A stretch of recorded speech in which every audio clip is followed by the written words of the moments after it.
Israel మీద జరిగిన దగ్గర నుంచి కూడా హమాస్ నెట్వర్క్ మీద ఒక రకంగా చెప్పాలంటే ప్రపంచవ్యాప్తంగా ఒక్కసారిగా అన్ని ఇంటెలిజెన్స్ ఏజెన్సీస్ కూడా దృష్టి సారించాయి.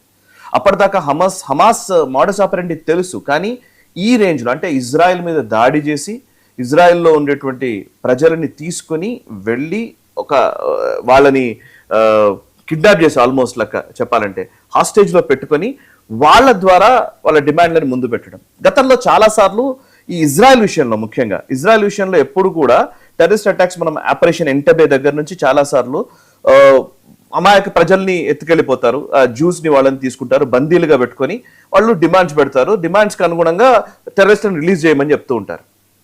సో ఇజ్రాయెల్ ఎప్పుడు కూడా ఆ టెర్రరిస్ట్లను రిలీజ్ చేయదు.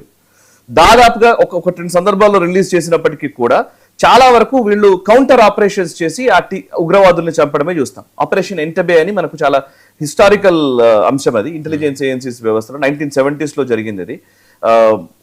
అంటే సరే ఆ డీటెయిల్స్ మనకు ఒక్కర్లేదు. ఇప్పుడు బందీలుగా పెట్టుకున్నటువంటి వాళ్ళని ఒక వేరే దేశానికి వెళ్ళి వాళ్ళు రాత్రికి రాత్రి ఆపరేషన్ నిర్వహించి అక్కడ నుంచి బందీలుగా ఉన్న వాళ్ళని విడిపించుకొని వచ్చారు, టెర్రరిస్ట్లను చంపేశారు. అది ఇజ్రాయెల్ చేయగలిగింది. సో ఇజ్రాయెల్ అంబాసిడర్, భారతదేశానికి ఉన్నటువంటి అంబాసిడర్ రువాన్ అజార్ అనే వ్యక్తి, ఆయన మొన్న ఎన్డీటీవీకి ఇచ్చినటువంటి ఒక ఇంటర్వ్యూలో, ఆదిత్య రాజ్ కౌల్తో ఇచ్చినటువంటి ఇంటర్వ్యూలో ఒక కీలకమైన వ్యాఖ్య చేశారు.